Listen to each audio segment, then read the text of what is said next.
Vale, grabando. ¿Y cuánto queréis que os pague? ¿500 pavos? ¿Estáis? Que estamos en línea. Bienvenidos, oyentes, a un nuevo episodio de Fantasía Espérate. Cuántica. Digo, ¿qué está diciendo? Sí te Hoy dio nos la pelota. sumergimos en un tema fascinante: los milagros religiosos. Venga, chicos, que empezamos en serio. Bienvenidos a Fantasía Cuántica.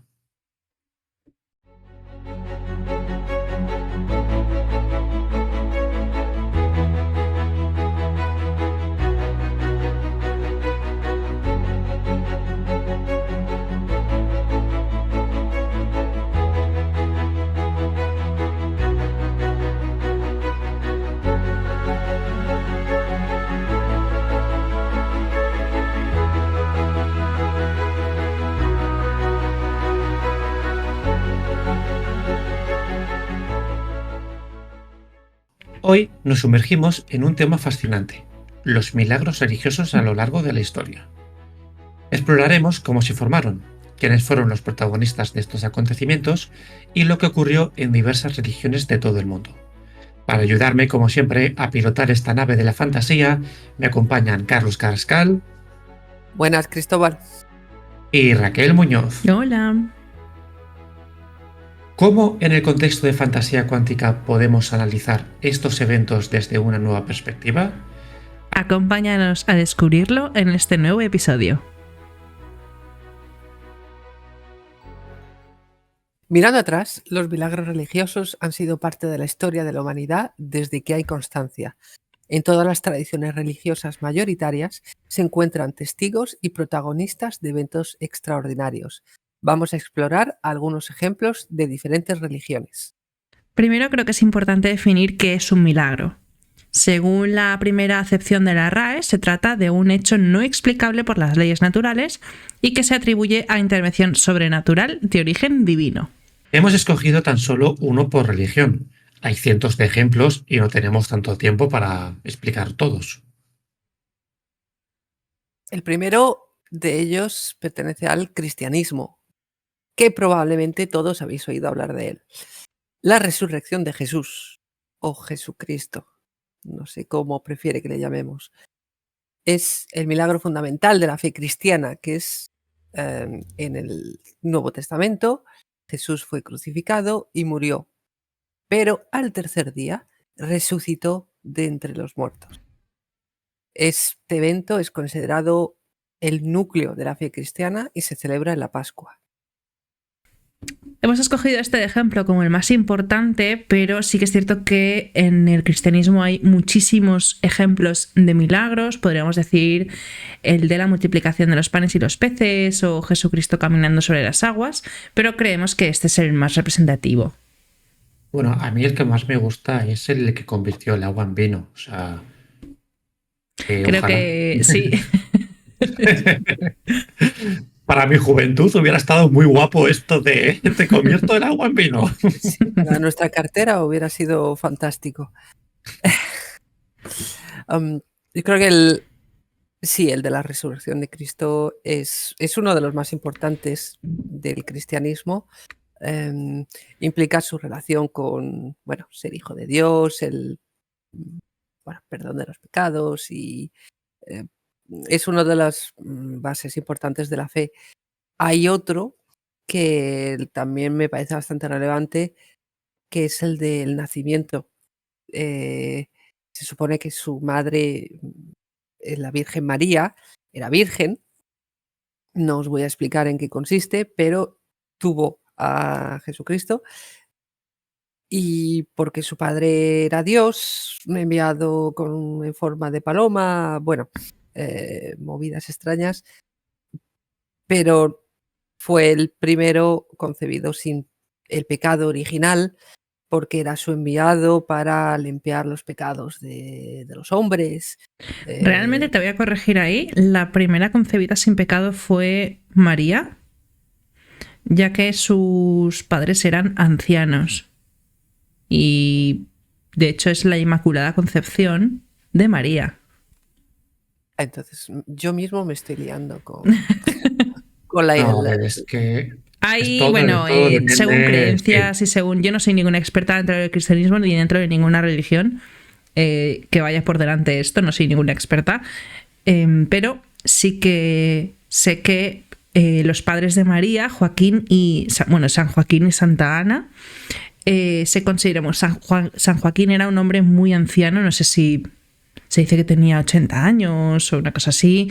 Y Santa Ana también. Entonces se considera por eso que María fue sin pecado concebida.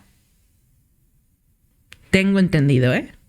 Entonces hubo una primera paloma Hubo mensajera. un primer milagro.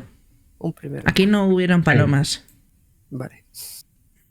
Luego el segundo, el anunciamiento de que María estaba embarazada, La anunciación, sí. se lo dijo el ángel San Gabriel.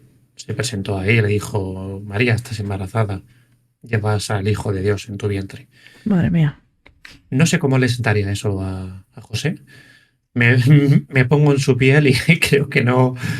Creo que tuvo que ser muy, muy creyente para aceptar que, que llevaba. Complicadillo de aceptar, sí. Sí. Es más, Pero hay bueno, un hablando cuadro de... de Rafael que me encanta. Hay un cuadro de Rafael que me encanta. Que se ve a José cómo mira a la Virgen María con una cara que cualquiera pondríamos, ¿no? Si de repente nuestra mujer, que aún no hemos tocado en actos sexuales, te dice que está embarazada del Hijo de Dios. Ese cuadro de Rafael creo que representa todo lo que se dijo. Bueno, Partiendo volviendo al tema de la resurrección de sí, Jesús, está claro que dentro del cristianismo, si leemos la Biblia, especialmente el Antiguo Testamento, está lleno de metáforas, está lleno de milagros y situaciones que hoy en día incluso los más creyentes son conscientes que son simplemente una manera de explicar su propia fe.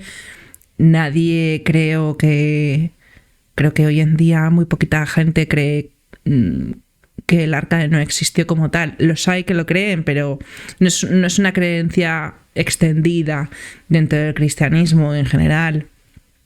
sí, hoy en día sabemos que la Biblia no es un libro. Hoy en día sabemos que la Biblia es una multitud de libros dentro de un solo libro. De El libros y de Evangelio, pergaminos encontrados por cualquier rincón del claro, mundo y de experiencias que exactamente. recogió la gente, poemas incluso que se han incluido dentro de la Biblia. Hay partes de la Biblia que se sabe que se han ocultado.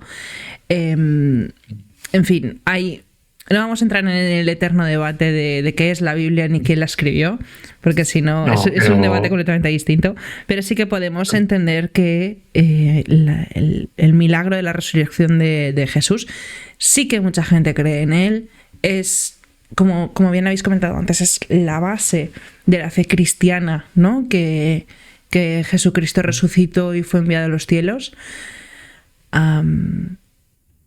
Creo que se tiene que entender como una metáfora hoy en día dentro de las creencias religiosas. correcto, podemos afirmar que sí, de verdad, porque todo esto son hipótesis y claramente no quiero ofender a nadie, todo lo que decimos son hipótesis y tal, cada uno con su creencia y con su fe es libre, eh, pero aquí vamos a hablar un poco más científicamente. ¿Jesús existió? Sabemos que no. Pero sí existió, ¿vale? Sí existió, por una hipótesis. Sí existió la resurrección de Jesús. Yo creo que se debería de tratar como que Jesús murió, pero permanece su ¿cómo Su decirlo? obra, ¿no? ¿Querés decir? Su obra, sí, sus Uh-huh. palabras, su obra. Y fue pasando de persona en persona. Y pues podemos decir que la resurrección de Jesús fue eso, fue que mataron al hombre, pero su obra siguió, su fe siguió, sus palabras siguió, sus apóstoles siguieron predicando lo que él decía, su evangelio, y todo. Entonces, pues, la resurrección de Jesús no fue que Jesús dijo, aquí estoy yo otra vez, ¿qué tal? No. Creo que es más de que el hombre murió, pero quedó su palabra. Por eso celebramos siempre en la Pascua la resurrección de Jesús, que prácticamente es la resurrección de la fe cristiana hoy en día. Bueno, ha habido una frase que has dicho, el hombre sí existió.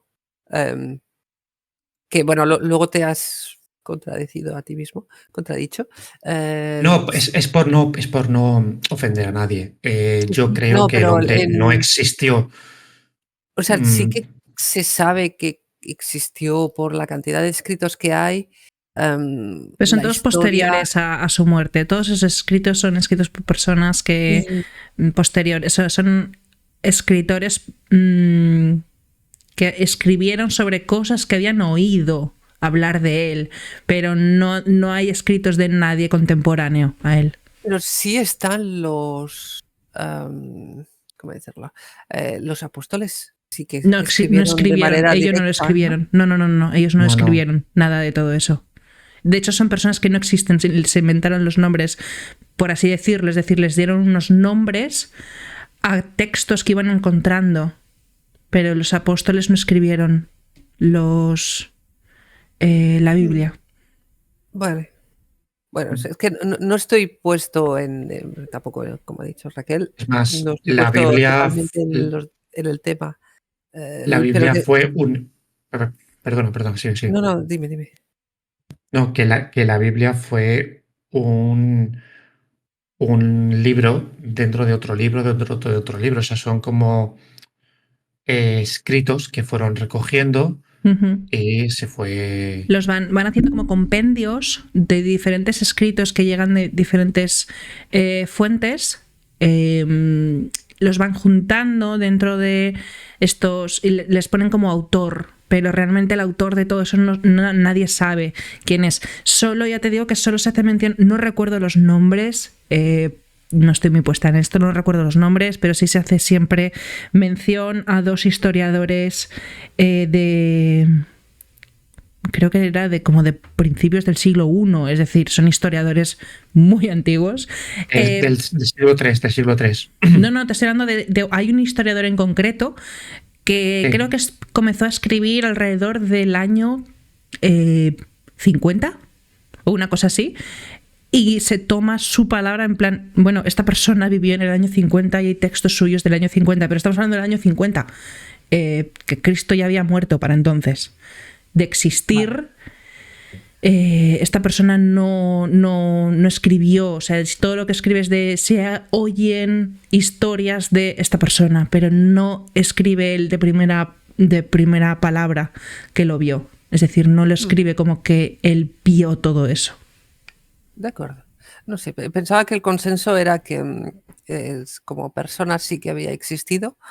Al haber diferentes textos que hablasen de él, ahora que fuese hijo de, o que estuviera allí, o que dijera lo que dijo, ya es más complicado porque cada uno lo interpreta a su manera, pero que como personaje histórico sí que hay base, vamos a decir, científica para decir que existió. Base científica como tal no la hay. De nuevo, no puedo decir 100% que no existió, no lo sé. Sí que sé que no hay escritos reales y conocidos de alguien que sí que convivió con él, eso no existe. Y todo lo que hay en la Biblia son textos a posteriori que se han encontrado. Hay unos que creo que se encontraron en una cueva hace, de hecho, relativamente poco. En una cueva perdida de... No recuerdo muy bien dónde, pero... ¿Fue en Crimea, puede ser? ¿O me suena? Se hace como muy poquito, una pero claro, quiere decir, eso es como si dentro de 50.000 años alguien encuentra un libro de Brandon Sanderson. Claro, lo que cuenta Brandon Sanderson no es real, por lo tanto no podemos decir que lo que se encuentra en todas las cuevas es real, haya ocurrido de verdad. Entonces, no hay pruebas científicas de que existiese, no las hay. ¿Que eso quiere decir que no existiese? No. Porque que no haya tampoco. pruebas no quiere decir que no existiese.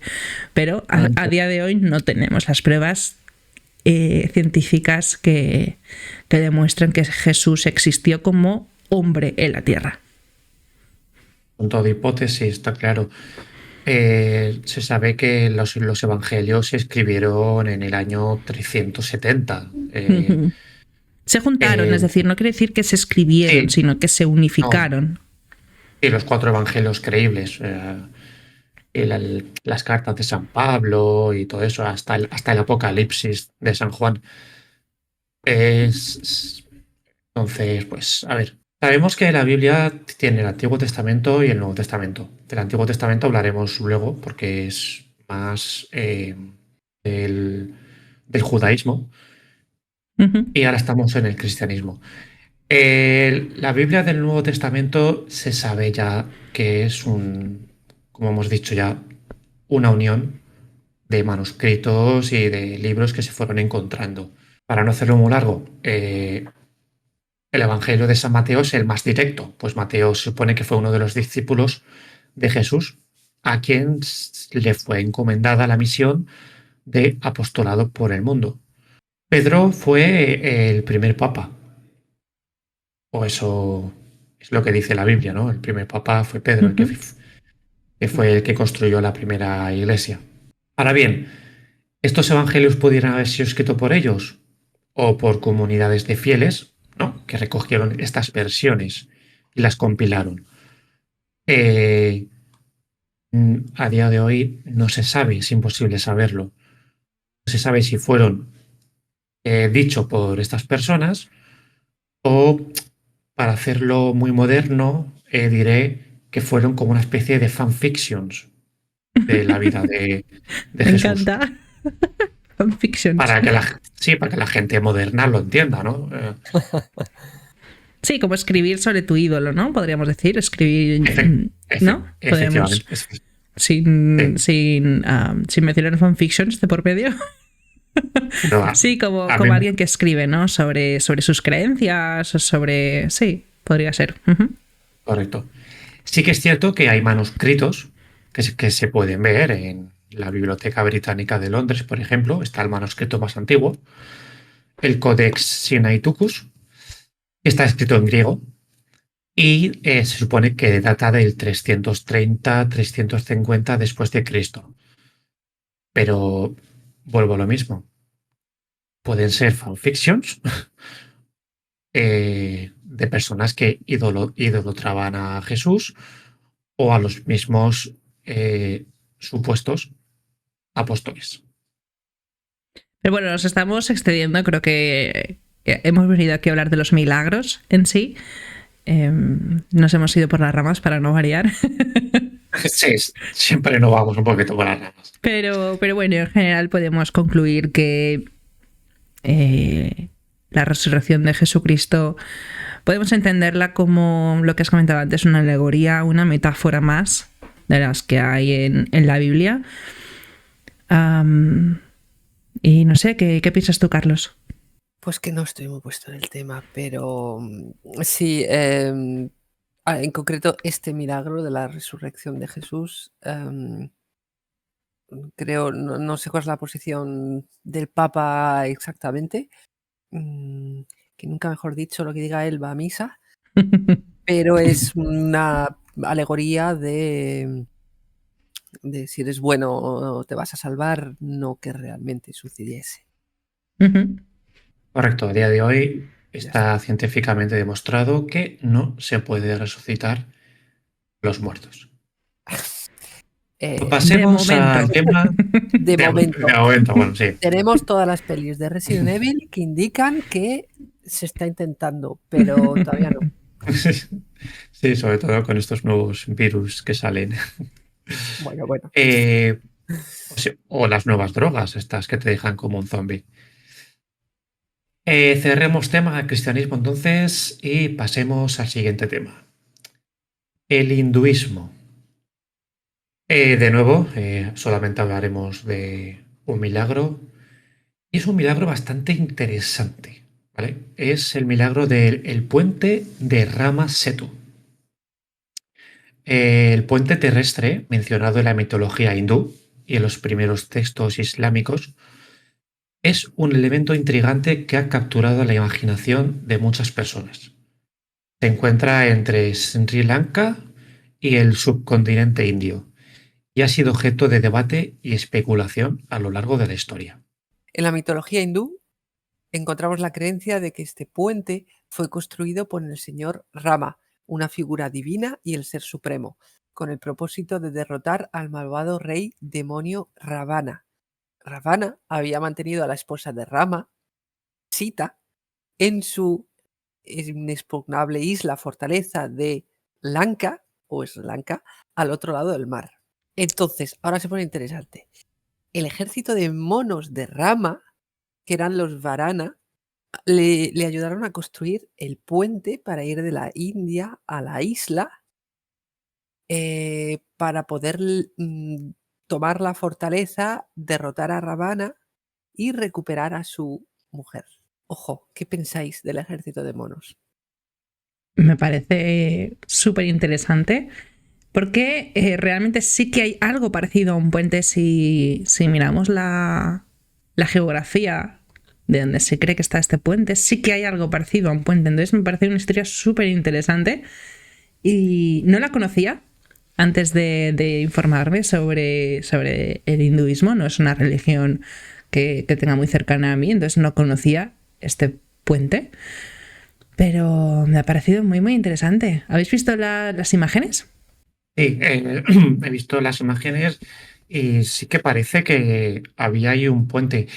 La cuestión es si fue construido por la mano del hombre o es un fenómeno natural. Creo que eso sigue siendo un tema de debate. De hecho, En los primeros textos islámicos se menciona que el puente fue construido para permitir que Adán cruzara la India y escapara de la isla donde cayó después de su expulsión del jardín del Edén. muy buen apunte, sí, Mm, iba a mencionar precisamente eso. Me cuesta mucho eso de mezclar, ¿no? La religión islámica con la Bueno, todas las religión. religiones tienen puntos en común. Hoy en día todas ya sabemos que, de hecho, hay milagros y hay hitos dentro de todas las religiones que tienen en común con, yo qué sé, con la mitología nórdica, egipcia, griega. Es normal, el mundo antiguo era a veces... Yo creo que muchas veces pecamos de tomar las cosas con la perspectiva actual y no entendemos que si queríamos que la gente entendiese lo que estábamos hablando, teníamos que llegar a ellos con algo que pudiesen entender.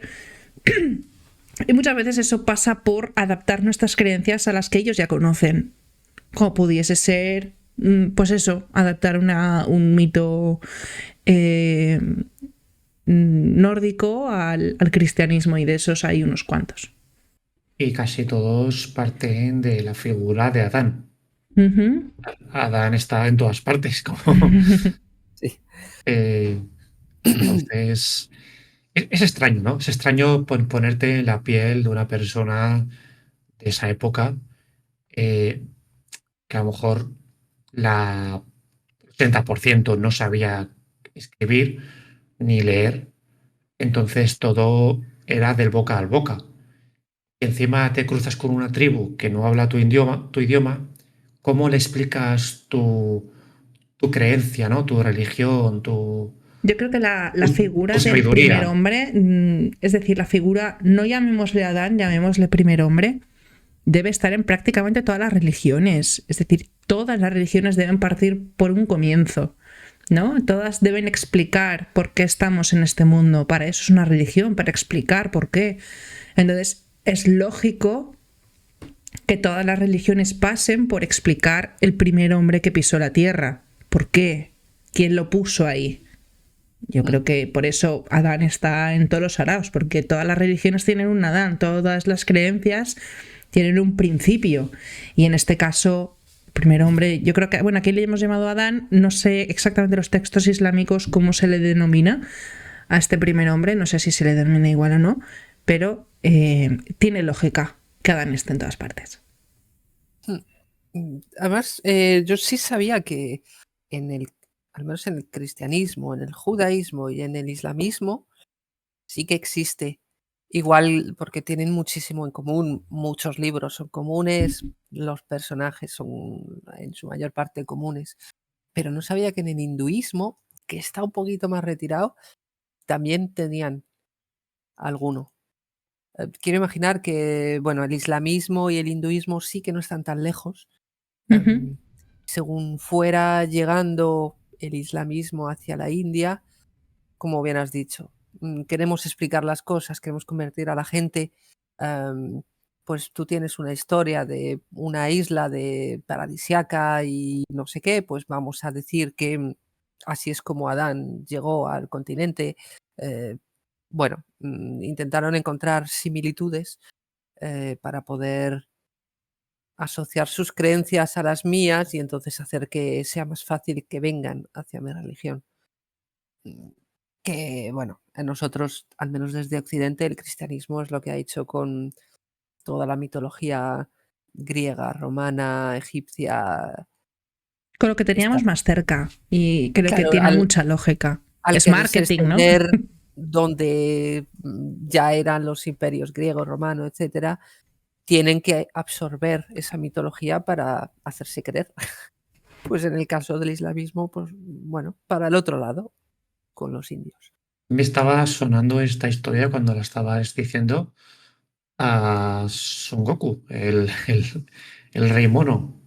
Rey mono, no sé si Dragon Ball es japonés, ¿verdad? Sí, Ah, pero no te hablo del Son Goku de Dragon Ball, te hablo de la historia, del mito de Son Goku, un rey no, mono que nació de una flor del loto. ¿No, no conoces no, esa historia? no lo conozco. Cuéntame, porque yo hasta Dragon Ball llego, los demás. No, no No. de Dragon Ball, es de mucho más antiguo de Dragon Ball. Es que no me acuerdo si se llamaba Son Goku o... me suena algo de Goku. Y era de un bebé que nació de una flor del loto y se convirtió en el rey de los monos. Era un guerrero y luchaba. Muy extensa la historia. Es también un mito, sobre todo japonés. Realmente Son Goku ese es el nombre japonés que se le daba a un dios de la mitología china. O sea, Son Hablamos de Goku es el mitología. nombre que se le da en japonés a este dios de la mitología china, no es un dios japonés. Bueno, volviendo al tema, antes de irnos a Japón o al manga, al anime, este puente cruzado por Adán o cruzado por Rama para liberar a su mujer, existe científicamente, se ve desde, desde Bueno, no las se ve el fotos del puente espacio. en sí, se ve algo Mm, parecido. Es Se decir, se ve ve como lo que podría haber sido un puente. Sí. una Sí. sucesión de islas muy cercanas que conectan el continente con la isla de Sri Lanka. Está bastante claro que en algún momento hubo conexión, una marea baja, un pequeño terremoto o lo que fuese, parece claro que ahí hubo una conexión terrestre. ¿En qué momento, si hace 10.000 años o 1.000.000 de años, se cayó del todo y solo quedaron estos trocitos? Pues no lo sé, pero geológicamente tiene una base Ujú. que se ve. Am, entonces, a partir de ahí, pues a crear un mito, que estos personajes existieran, que tuviera un ejército de monos, etcétera, va más allá de la ciencia.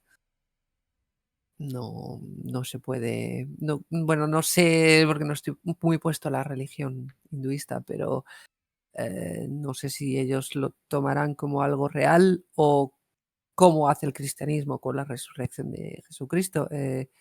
Es una idea, una explicación, pero no se lo toman como algo real que sucediese. Para cerrar un poco este tema, el rey mono se llamaba Sun Wukong. Y efectivamente es lo que dijo Raquel, es de una novela épica china y es el rey de los monos. Lo de la cultura india y del hinduismo es muy fascinante. No me quiero ir sin tocar un poco el tema del punto en la frente. ¿Qué significa el punto rojo en las mujeres hindúes? El punto en la frente, ¿lo sabéis? No, nos lo vas a tener que contar. Eh, pues cuenta la historia que el vínculo previo al matrimonio lo hacía el hombre, marcando con su propia sangre la frente de la mujer, como símbolo del compromiso matrimonial. Actualmente, por suerte, la sangre ha sido sustituida por un tinte o una especie de calcomanía, pero la costumbre ha persistido. Y ojo, cuando el marido fallece, la normativa manda que el punto se debe retirar. ¿Mm? Interesante. O sea que lo llevan las mujeres prometidas o casadas, pero no, Correcto, no viudas. efectivamente. Interesante. Bueno, es como el anillo de bodas, pero Bueno, más visible. el anillo de bodas, si tu mujer se muere, creo que lo sigues llevando. Bueno, no hay ninguna normativa que te lo No prohíba, es una pero normativa, sí, pero Tampoco nadie te obliga a llevarlo, ¿eh? bueno, pero sí, o sea, un símbolo más de su sí. cultura. Aquí Y hemos venido a aprender. no lo he dicho, pero el punto rojo se llama bindi. No Ah, sé sí, cómo eso sí que lo pronunciarlo conocía. Ujú. en indio, pero se lee bindi. Cerremos Bueno, el tema del hinduismo y vayamos con la tercera religión, la que hemos estado mencionando antes, el budismo. Uno de los milagros de los que vamos a hablar es el del milagro gemelo. Se dice que en cierto momento de la vida de Buda se generó una incertidumbre en torno a si estaba realmente iluminado o no. Esta duda llevó a Buda a realizar un acto que demostraría su iluminación de manera espectacular. Atención, Buda decidió llevar a cabo lo que se conoce como el Yamaka Patiharya, o milagro gemelo, para disipar las dudas de los presentes. madre mía, es más fácil decir Kamehameha. El nombre, milagro gemelo, proviene de la capacidad de Buda para producir de manera simultánea dos fenómenos que eran contradictorios entre sí. En este asombroso acto, Buda demostró su iluminación al producir llamas desde la parte superior de su cuerpo y corrientes de agua desde la parte inferior. Pero bueno, lo más sorprendente de este milagro nos lo va a contar Carlos.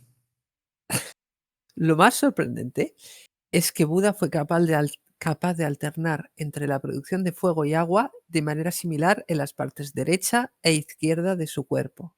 Obviamente, la exhibición de este milagro dejó a todos los presentes sin palabras y los testigos mm, que lo presenciaron eh, confirmaron la iluminación total de Buda, porque controlaba en qué sentido y por dónde hacía fuego y por dónde hacía agua.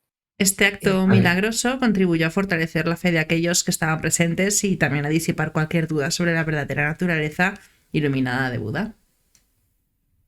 Lo que he dicho antes en todas las religiones, sin ofender a nadie, ¿vale? Todo esto son hipótesis nuestras. Creo que Buda fue el primer Houdini, ¿no? El primer mago. Parece magia, ¿no? Parece Pero un poco complejo poder generar fuego por un lado y agua. Bueno, no el hecho de hacer los dos al mismo tiempo, sino estar en llamas sin morir y generar agua que no sea haciendo pipí, disculpadme. eh, no sé si es Houdini, no se parece a los milagros anteriores, no es ni una resurrección, mm, ni un ejército de monos construyendo un puente. Es, es algo bastante más mundano. Entonces no descarto que pudiera haber algo de realidad, no es algo completamente místico, pero es un truco de magia. Mm, Sí, bueno, si hablamos de fuego y de enigmas que tienen que ver con el fuego, no sé si conocéis el fuego griego. Sí, sí, sí, sí. Es un tipo de arma que se utilizaba en los barcos y solo se podía apagar con orina, arena y no sé si era vinagre o algo de esto. Era un fuego que no se apagaba con agua. No tengo ni idea de qué estaba hecho, pero vamos, me parece increíble. Es posible que se descubriese la manera de fabricar o de eh, controlar un fuego, puede ser, que no quemase. Em, pues mira, estoy viendo el nacimiento de Buda o Gautama Buda, o bueno, tiene varios nombres. Es en el siglo, bueno, en el año 563 antes de Cristo. Ujú. No es muy antiguo, pudiera ser. Quiero decir, no es en esa época, Sí, ya pudiera existía ser. la magia o, bueno, no, pólvora o... No, bueno, la pólvora es posterior, pero brea, fuego, bueno, no es... No Puede sé. ser que sea exagerado con la historia, es decir, Que que hubiera un truco hubiese de un... magia, o sea, que hubiera más Mm, que fuego, puede ser un truco óptico, ¿no? O sea, puede ser que Buda estuviera cerca de una cascada, justo el sol diera en la cascada, pareciera, más el sol del atardecer, ¿no? Que es más rojo y que creara como si fuera fuego en un sitio al estar proyectado con el sol. A ver, todos son hipótesis porque nadie ha estado ahí y nadie la ha podido ver. Lo del fuego griego, Buda también hubiera muerto, quiero decir, o sea, No, el no, que fuego griego. lo he explicado simplemente para decir que en la antigüedad se utilizaba el fuego de maneras que hoy en día nos costaría un poquito entenderlo, ¿no? Eh, Sí, a ver, eso quiero decir. se ha intentado reproducir el fuego griego, es petróleo, azufre y cal viva. Todo eso entra en contacto con el agua y la Ujú, resina que activa la combustión, que es la grasa, para juntarlo todo, el nitrato potásico, permite que siga ardiendo bajo el agua al liberar oxígeno. ujú. O sea, no No, es no, nada no de quiere decir magia, es que no sepamos. simplemente Exacto, conjuntos pero químicos. tú En esa imagínate en época, esa época, ¿qué ya, pensarían, no? claro, En los contrincantes. Yo me veo fuego arder encima del mar y digo, madre mía, son los dioses que están haciendo esto. Entonces, me creo que hubiese, que alguien hiciese algo parecido, que se hubiese exagerado con el paso de los años, ¿no? Que se hubiese llevado al extremo, porque es lo que suele suceder con el boca a boca. Cuando ves algo, lo cuentas después y lo cuentas más exagerado. Y esa persona lo cuenta más exagerado todavía. Entonces podemos llegar a hoy en día, después, si han pasado casi 22 siglos, desde entonces, imaginad el boca a boca lo que puede haber exagerado las cosas. De sí, hecho, un por el teléfono boca a boca, escacharrado. Ujú, al igual que hemos hablado en el cristianismo, de que los textos son gente que ha escuchado a gente, que ha escuchado a gente, en el budismo sucede lo mismo. Los textos, los primeros textos de lo que se supone que se habló con Buda y todo, es del siglo I antes de Cristo, 400 años después. ujú, exacto. Y los primeros en los que no, bueno, se menciona que existe y tal, son del 300 antes de Cristo, 200 años después. Em, Así que, bueno, hay algunos que dicen que era pobre, otro que venía de una familia rica. em, bueno, hay textos que dice que tenía poderes y, bueno, era medio dios, y otros que era más bien solo una persona iluminada. Entran en contradicción los unos con los otros Ujú. y, bueno, no hay fuentes fidedignas. Hoy en día, el budismo, aparte de ser una de las principales religiones del mundo en términos de adeptos, distribución geográfica e influencia sociocultural, la mayoría no cree en deidades, o sea, no reconoce ningún dios o deidad suprema. Las principales creencias del budismo son la iluminación espiritual, es decir, el estado del nirvana. Es una cosa que me gusta, la verdad, lo del nirvana, lo del estado espiritual, lo de la paz, lo de la libertad. Si yo tuviera que creer en alguna religión, que digo, ahora no creo en ninguna, creería en la budista. O sea, es lo que más, no, es lo que más te libera, por así decirlo. Sí, es de las religiones, bueno, no sé si porque la tenemos un poco más lejos o se ha idealizado, pero em, de las que tiene como menos reglas o ha generado menos guerras, quizás, Sí, de y hecho, busca sobre más todo eso. la paz Más interior pacífica. o sí, ser bueno, estar es más espiritual. eh, no sé, es que las religiones, las tres que conocemos todos, cristianismo, islamismo y judaísmo, mm, se han pegado mucho, han generado mucha violencia, siguen hoy en día y muchas veces tienes a un líder y le tienes que seguir y es lo que él diga. Parece que en el budismo es más personal. Más por ti eh, mismo, sí. El camino hacia la más, iluminación se tiene que hacer por ti misma, o sea, a través de la meditación, la sabiduría y la moral. Eh, Además, lo que me gusta es que hay una frase que dice, cito textualmente, se debe evadir el deseo y evitar el egoísmo, la autoindulgencia y el sufrimiento. O sea, ya con eso te dice de qué va todo. O sea, sí, consiste en, bueno, en encontrar la iluminación, la paz interior. En el resto de religiones, el hinduismo, tendría que comprobarlo, es más, aquí estamos sufriendo y tenemos que ser buenos para luego poder disfrutar en la vida eterna. Ya después, si eso, ahora no. Entonces, si estás sufriendo, estás mal y todo eso es una prueba y ya está. En cambio, en el hinduismo tienes que evitarlo. Tienes que estar bien contigo mismo. Bueno, disfrutar no quiere decir irte de fiesta, pero encontrar tu propia paz, la iluminación ahora. No esperar cumplir unas reglas que alguien te diga y entonces ya la tendrás la iluminación después. Bueno, no no quiero sé. decir con todo esto de que el budismo sea una religión 100%, em, que no haya hecho daño a nadie ni nada. O sea, todas las religiones han hecho daño. El budismo no ha ocasionado tantas guerras. Creo que todos los extremos, ¿no? Podemos decir a día de hoy, está mal. Es el ascetismo y eso lo hizo Buda.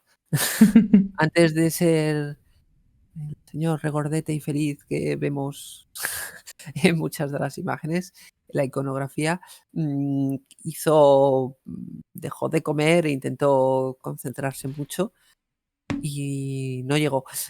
Intentó despertar y bueno, llegar a la iluminación y no lo consiguió. Pero también se mató de hambre. Entonces, sí, cuando decimos, bueno, parece que estamos hablando como, escoge el budismo, que es el bueno. No es Efectivamente, simplemente no, no. conociendo un poco de historia, nosotros que somos occidentales, además, no conocemos tanto, no nos ha afectado tanto el budismo. Solo hay que echar un poquito, un ojo a un libro de historia para ver que, bueno, las religiones en general no han sido muy buenas eh, y esta puede ser la menos mala, pero ya está. Pasemos ahora a hablar del islamismo. Como en todas las religiones, hay muchos milagros. En este hablaremos del milagro de el viaje nocturno, Isra y Miraj. Perdonad la pronunciación, pero no sé cómo pronunciarlo bien. Según la tradición islámica, el profeta Mahoma experimentó un viaje nocturno desde la Meca a Jerusalén, Isra, y luego ascendió a los cielos, Miraj, Este evento se considera un milagro en el que Mahoma viajó físicamente y espiritualmente a través de los cielos, donde alcanzó un lugar que se conoce como Sidrat al-Muntaha, o en castellano, el loto del límite, que marca el punto más alto al que ningún ser humano ni ángel puede acercarse. Aquí tuvo una experiencia directa con Dios. Obviamente este evento también tiene connotaciones espirituales y simbólicas en la fe islámica y se celebra anualmente en el mes de Rajab en el calendario islámico con oraciones y reflexiones sobre la importancia de la fe y la espiritualidad. Este mes de Rajab lo conoceremos todos porque es el mes en el que se hace el Ramadán. Es un mes, el 7º mes del año, pero depende de la región donde estés y dependiendo del año va rotando. A veces cae en verano, a veces cae en invierno. El Ramadán es un mes en el que un poco, como hemos comentado con el budismo, no comes durante el día para limpiarte físicamente, solo puedes comer durante la noche y haces más oraciones, haces más introspección para también limpiarte mentalmente y tu espíritu. Bueno, es particular, creo que no hay ninguna otra religión que lo haga y eso demuestra lo importante que es este milagro, este viaje nocturno de Mahoma, que se sigue haciendo y fervorosamente, bueno, casi todos los musulmanes que conozco lo hacen. Es un mes muy duro y lo llevan a rajatabla. Este mes suele caer en verano, ¿verdad? Es decir, ¿suele caer aproximadamente en verano o es una coincidencia que en los últimos años ha caído cerca del verano? Es una coincidencia. A Vale, veces ok. cae en verano, a veces porque va con el calendario islámico, que no es exactamente el mismo que el calendario nuestro. Va más con... Porque estaba pensando en los pobres musulmanes que iban muy al norte cuando toque en verano el problema gordo que tienen, ¿eh? Imagínate, te pilla en Pues Finlandia. mira, este año, en 2024, va a caer entre marzo y abril. Bueno, Desde bien. marzo al 9 de abril, aproximadamente. Después empieza según cuando la luna esté llena y entonces, dependiendo de en qué punto del planeta estés, puede empezar una semana antes o después, pero cae en marzo. En 2023 cayó empezó el 23 de marzo, 10 días más tarde. Ahora mismo entonces va cada vez siendo más pronto. Más pronto. Sí, al año siguiente será a inicios de marzo y así. Yo la primera vez que vi realmente gente haciéndolo fue ahora 3 o 4 años y caí en agosto. Estaba Claro, haciendo tú la tesis. imagínate En los largos Francia que son los días en agosto, ¿eh? hay más gente musulmana en Francia. Está haciendo la tesis y tiene algunos compañeros que cambiaron un poquito sus horarios laborales. Normal. Venían un pelín más tarde y se iban un pelín más tarde porque pasaban la noche más despiertos comiendo, porque desde que sale el sol hasta que se pone completamente ni agua. Ya, Y lo ya. pasaban mal porque hacía mucho calor. Ya ves. Bueno, en el Pero cristianismo no, tenemos algo parecido, podríamos decir, en Pascua. no, en Pascua lo que tenemos es no comer carne Estoy los diciendo que es jueves. algo parecido por una purificación y Vale. por... Sí, es sí. como un símil que podríamos decir que tienen este punto en común. Realmente lo que no puedes hacer en la Pascua es hacer cualquier cosa que te guste mucho. Es decir, tienes que, según tengo entendido, tienes que deshacerte de las cosas que más disfrutas para poder compartir un poco el pesar de la muerte de Cristo, ¿no? Entonces, si tu comida favorita es la berenjena, no deberías comer berenjena esos días. Se dice no comer carne porque por lo general era un lujo absoluto comer carne hasta hace muy poquito. Entonces, bueno, pues este lujo no lo puedes tomar, ¿no? Pero sí, Pero para ti... solamente puede ser en la comida, ¿no? No, no, no, en cualquier momento del día. No, pero quiero decir, solamente en la comida. No, no, en cualquier acto, Ah, cualquier vale, cosa. si a mí me gusta mucho ir a trabajar, No yo le puedo deberías, decir correcto. yo le puedo decir a mi jefe, perdona, no podía trabajar, estoy Pensaba que estabas haciendo. pensando en otras cosas que tampoco se deben No. hacer en En Pascua. teoría, yo he escuchado no escuchar música, por ejemplo, Claro. porque es estar No ir al feliz, es algo que te cine gusta. y cosas, es decir, tienes que privarte de cosas que te hacen feliz, lo cual es Porque un poco extraño. se supone que Mm. estás triste Ujú, eh, por la muerte de Jesús. Entonces, ujú. tienes Sí, que estar triste. En el Ramadán es más o menos lo mismo. No es solo la idea de no comer, eso es privarte para hacer limpieza física, Ujú, pero en teoría tampoco tienes que disfrutar ni hacer fiestas ni nada. Es un momento de estar en familia, de rezar.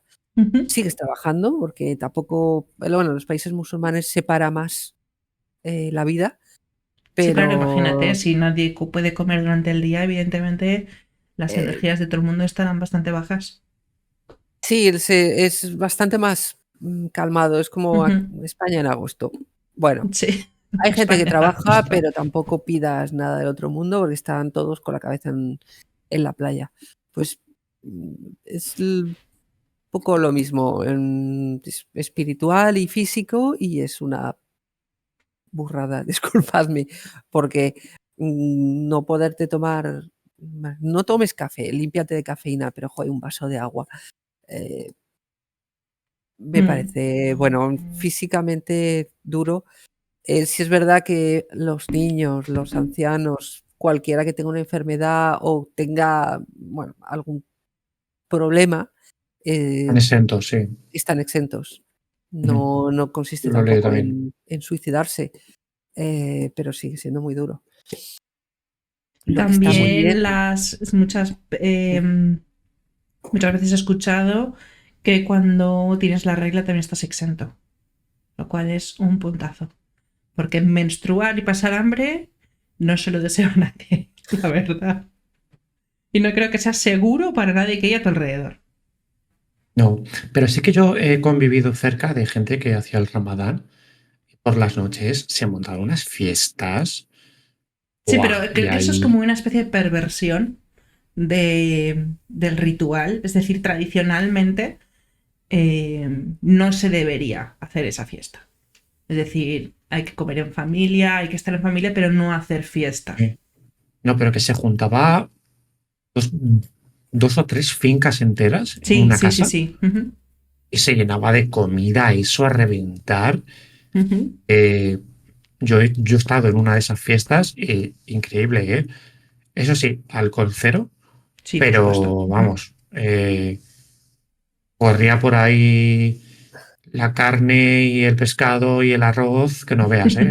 Pero te hablo de salvajada y comían, vamos, a reventar. Luego no sé cómo dormía esa gente, porque vamos.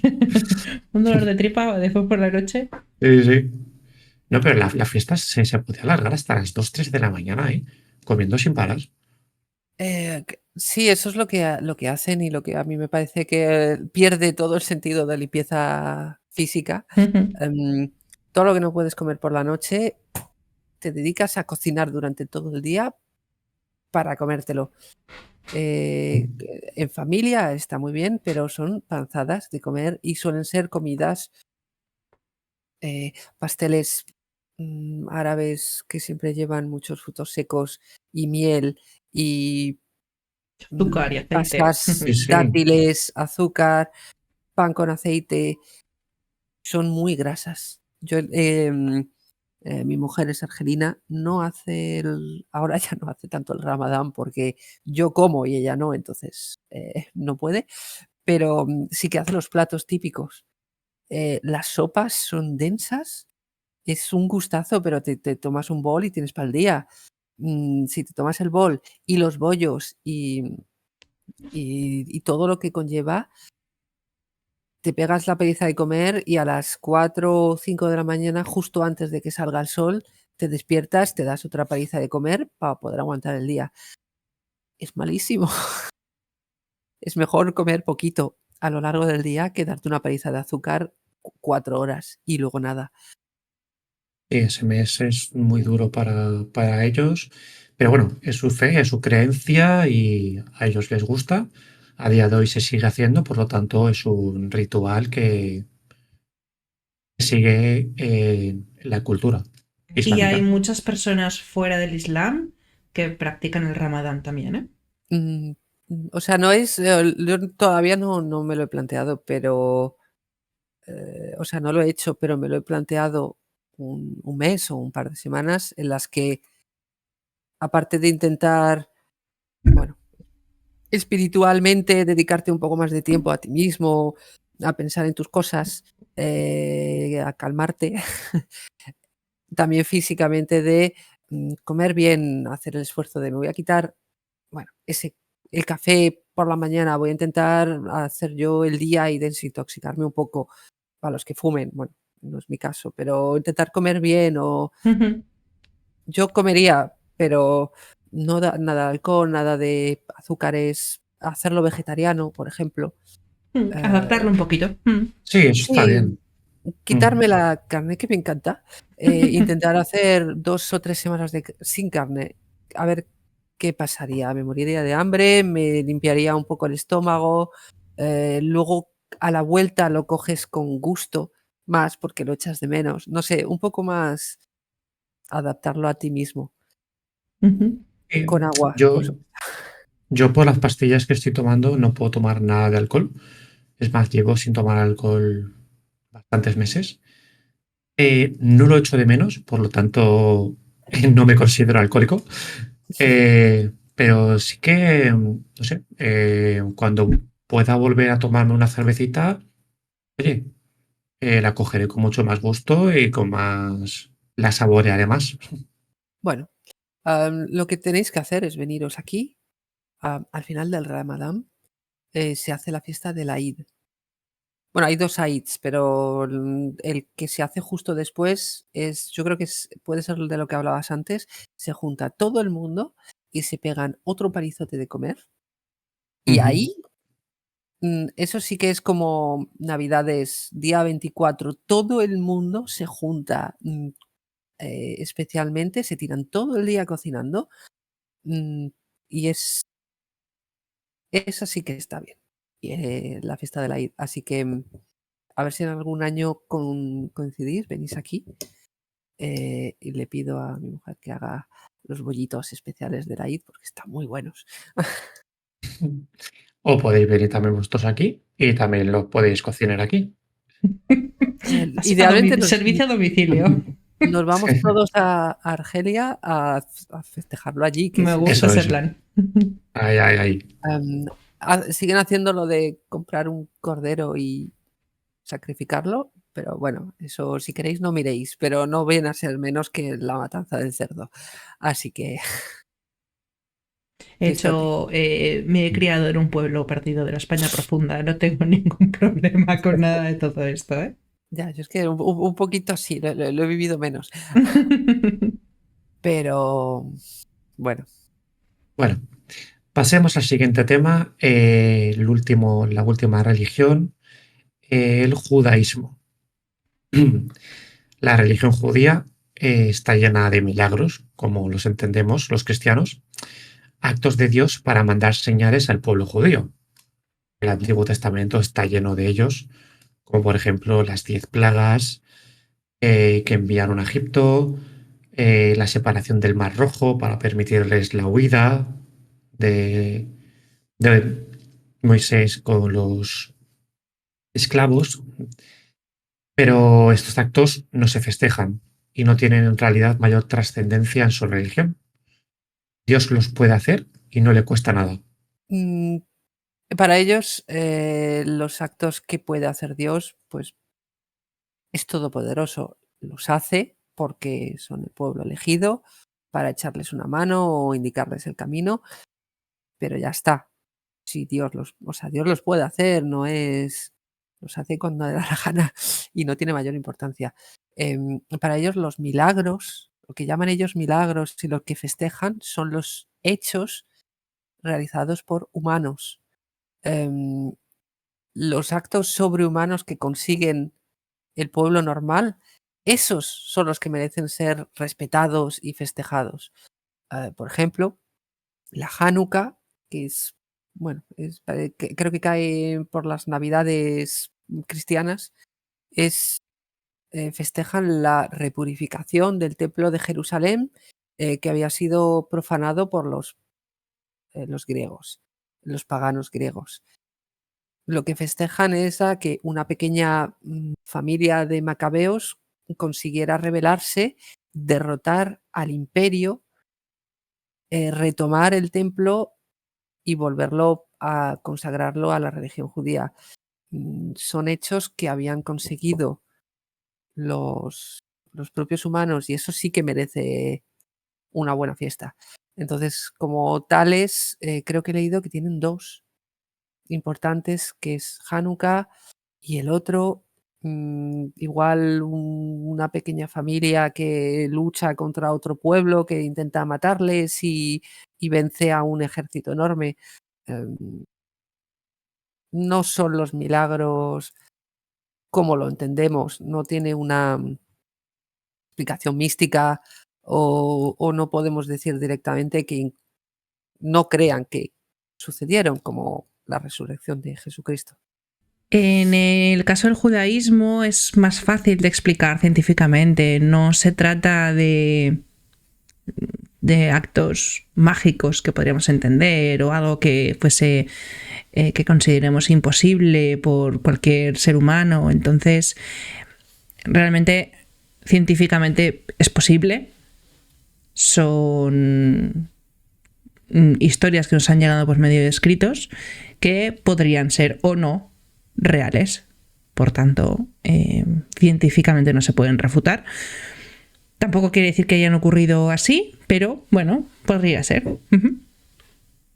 Sí, a ver, por ejemplo, lo de la repurificación del templo de Jerusalén, puede ser que todo el pueblo judío en ese momento empezara a destrozar, por desgracia, muchas estatuas y muchas cosas de ídolos paganos, de dioses paganos, eh, y, y pusieran las suyas. O sea, igual que la victoria de una pequeña familia de macabeos contra todo un imperio, pues sé que esa pequeña familia hablara con otra, y ellos fueran los líderes, pero fueran pues, 2 ciudades enteras contra todo un imperio. O realmente lo de todo un imperio era una cuadrilla de soldados.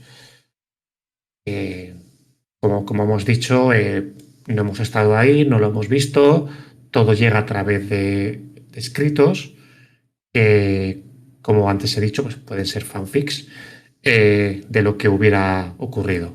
En el contexto histórico, bueno, justamente este milagro no me extrañaría nada. Sí que tenemos las rebeliones del pueblo judío de esa región contra los romanos. Hubo varias. Consiguieron expulsar a la guarnición romana en varias ocasiones. Luego los romanos mandaron sus legiones y se cepillaron todo lo que había en la zona y lo destruyeron todo. Pero eso está escrito, sí que nos han llegado, que son hechos reales, escritos, por el bando vencedor, pero no sería la primera vez que se rebelan y echan al que estuviera ocupando en ese momento. El contexto, pues, como bien ha dicho Cristóbal, no sería una sola familia, obviamente, serían todos, yéndose a pelear, pero es de toda la lista de milagros que hemos dicho, es la única que me puedo creer científicamente que tenga una base real. Pues chicos, nos estamos quedando sin tiempo, está quedando más largo de lo que pensábamos. Eh, ¿Podemos creer en milagros? Pues absolutamente, podemos creer, especialmente si hablamos del plano espiritual. La ciencia no está reñida con la religión, por lo que un científico puede mantener creencias personales en milagros en un contexto religioso o espiritual, pero es importante distinguir entre las creencias personales y la metodología científica. La ciencia se basa en la observación y la evidencia empírica, mientras que las creencias en milagros suelen ser cuestiones de fe y espiritualidad que caen fuera del alcance de la ciencia. Ahora, como siempre, os dejamos con los milagros en la cultura popular. La primera película que queremos recomendaros es El violinista en el tejado. Es una película musical de 1971 basada en la obra teatral del mismo nombre. Sigue la vida de una familia judía en un pueblo judío de Ucrania y su lucha por mantener sus tradiciones en medio de cambios sociales y políticos. Después tenemos La Pasión de Cristo, conocida por todo el mundo. Es una película dirigida por Mel Gibson que representa la última parte de la vida de Jesús y los eventos que llevaron a su crucifixión. Una película muy cruda, seas creyente o no. Una película muy, pero que muy dura, de las más duras que he visto. Y por último, El mensajero, del 2012. La película narra la vida del profeta Mahoma y los comienzos del Islam. Ofrece una visión general de la historia islámica y de los valores fundamentales del Islam. Y ahora viene la parte más divertida de Raquel, los libros. Me gustaría hablar de Los milagros de C.S. Lewis del 2009. Es un libro que explora el concepto de los milagros desde una perspectiva cristiana y examina su significado y relevancia. Por si no lo sabéis, C.S. Lewis es un reconocido teólogo cristiano. El segundo libro que os queremos recomendar es No God But God: The Origins, Evolution and Future of Islam. No sé cómo traducirlo al castellano. No hay nada bueno excepto Dios, los orígenes, evolución y el futuro del Islam. No, realmente es no God but God. O sea, no hay Dios excepto Dios. No es good, es no, claro, no es good, es God. Mi nivel de inglés. Yo tengo justificación. Vivo en Francia, aquí no se habla inglés. Bueno, es un libro de Reza Aslan. Explora la historia y la evolución del Islam desde sus orígenes hasta su impacto en el mundo moderno. Y el último libro que queremos recomendaros es La autobiografía de un yogi, por Paramahansa Yogananda. Ofrece una perspectiva sobre la espiritualidad hindú a través de las experiencias de Yogananda y sus enseñanzas sobre yoga y meditación. Por eso se llama Yogananda. Yoga, meditación. ¿Es su apellido el yoga o ella se ha puesto el apellido por...? No sé, estamos divagando. Estamos no me lo he leído. No me lo he leído. Vale, pausa. Y por último, vamos a hablar de las canciones. La primera que os queremos recomendar es Nasheeds. Son cantos islámicos a capela o con música suave que expresan devoción y alabanza a Alá, que es el dios musulmán. Artistas como Maher Zain y Sami Yusuf son populares por sus cantos nasheeds islámicos. A continuación, Aleluya de Leonard Cohen. Es una canción icónica que contiene referencias a figuras bíblicas y temas religiosos y ha sido interpretada de múltiples maneras a lo largo de los años. También es una banda sonora de Shrek. Exactamente. Y por último, los Bayans, no sé cómo pronunciarlo, la verdad. Tiene una H al lado de la B. Son cantos devocionales que suelen alabar a los dioses hindúes. Artistas como Anup Jalota, Lata Mangeshkar y M.S. Subrulaxmi han interpretado Vayans de manera muy popular. Vaya nombres. Te dejamos los mejores nombres para que los digas tú. ¿Te has dado cuenta? Sí. Qué bueno. Pues chicos, llegamos al final de nuestro episodio. Hemos explorado los milagros religiosos a lo largo de la historia, los protagonistas y cómo estos eventos han influido en las diferentes religiones del mundo. También hemos aventurado en el terreno de la ciencia cuántica para explorar nuevas perspectivas sobre estos fenómenos. Antes de terminar este podcast, os queremos, desde el grupo de Fantasía Cuántica, recomendaros que si tenéis tiempo libre y os gusta el tema de las religiones, os podéis leer libros, podéis buscar más información. Todo el mundo conoce más o menos el Corán, la Torá o la Biblia, que son los libros básicos del islamismo, el judaísmo o el cristianismo. Buscad información y leeros sobre el budismo, sobre el hinduismo. Eso os permitirá abrir la mente, entender qué es lo que pasa hoy en día, por qué se pelean o no se pelean, el contexto histórico de cuando se desarrollaron estas religiones. Absorber conocimiento es gratis, excepto si os compráis los libros, y siempre está totalmente recomendado. Pues nada más que decir.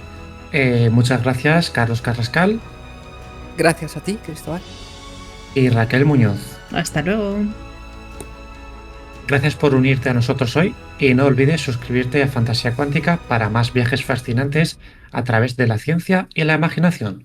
Hasta la próxima, exploradores.